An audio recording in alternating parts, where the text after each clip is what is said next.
Install Android 14 on Poco X5 Pro via LineageOS 21. Please check the description for important notes and all the download links. First, download ROM and GApps packages, then transfer the downloaded files to the phone storage. Link is in the description below. Step 2. Boot your device into TWRP recovery. Once in TWRP, click on Wipe, Advanced Wipe, and select the check boxes, as shown in the image, excluding internal storage.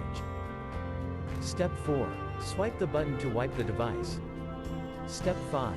Go back to the recovery main screen, and tap on the Install button. Step 6. Navigate to the storage, and select the ROM zip file. Step 7. Finally, swipe the button on the screen to install ROM file. Step 8. Flash the GApps zip package, in the same manner.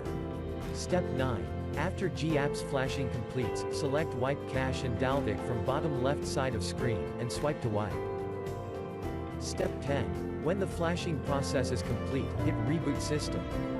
That's it, you have successfully installed the ROM on your device.